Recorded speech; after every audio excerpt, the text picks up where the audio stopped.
Also, what happens during prophase, you won't be able to see this, but the centrioles start forming the spindle fibers.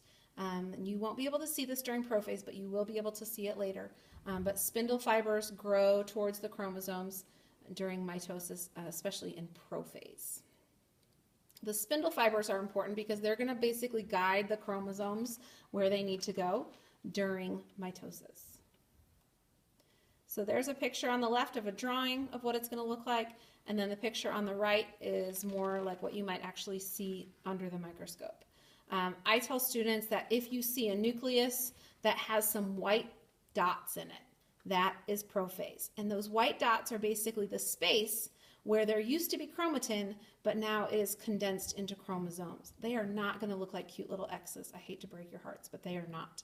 So if you see a dot, which is a nucleus, and within that dark space you see some kind of light dots or some light space, that is going to be prophase. Okay, the next phase of mitosis is called metaphase. It's my easiest to remember because M stands for middle. In metaphase, the chromosomes are aligned on the cell equator. That means they line up in the middle of the cell. They are lined up this way by being attached to the spindle. The spindle bosses them around where to go. The spindle looks like, kind of like thread-like structures. It might look a little fuzzy or hazy under the microscope, but the spindle is directing the chromosomes to line up in the middle. And again, there's your picture on the drawing on the left. It's not going to look like that. The right-hand side is more what you're going to look like, although that one's kind of weird because it looks like it still has kind of a nucleus. But that little line in the middle, that is your metaphase. Those are your chromosomes lining up in the middle of the cell. Again, they're not going to line up all picture perfect. It kind of looks like gummy worms that you smushed into a line. That's what metaphase is going to look like. Okay, anaphase is our next third phase of mitosis.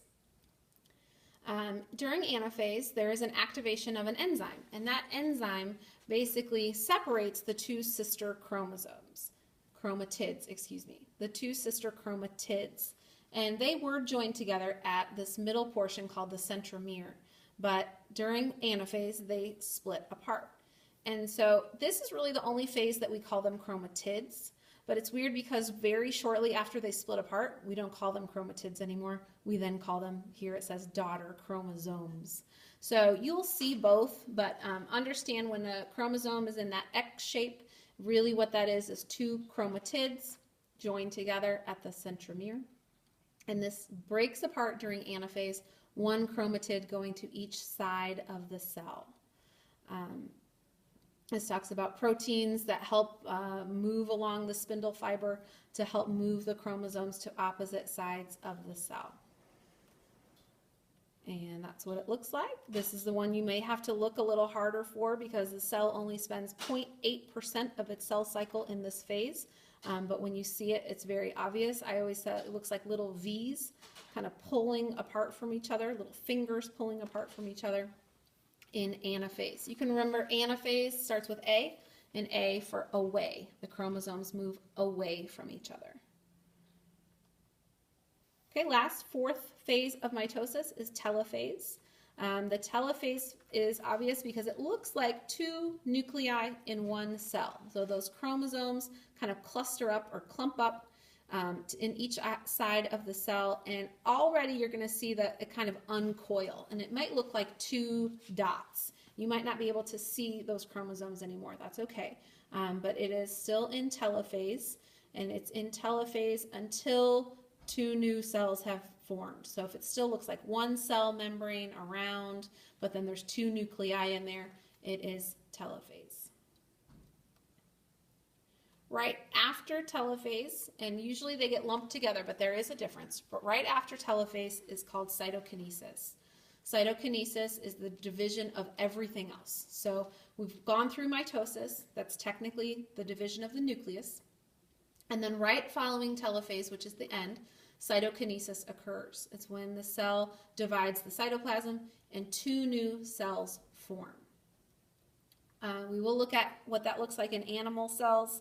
It makes a cleavage furrow. A cleavage furrow is basically like a little pinch of the cell membrane. And then as that cleavage furrow gets deeper and deeper, eventually the cell pinches into two new cells. Okay, the picture up on the top right is what you may see, although those still kind of look like they're lined up a little bit. You may see two nuclei that look more circular, but then you can see how the cell membrane is starting to pinch at the top and at the bottom. In between those two nuclei, that's the cleavage furrow.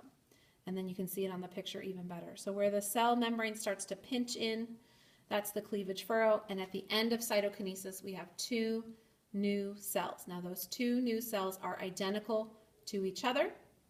They are also identical to the original cell. Okay, I think that's all you're going to need for your lab. Good luck.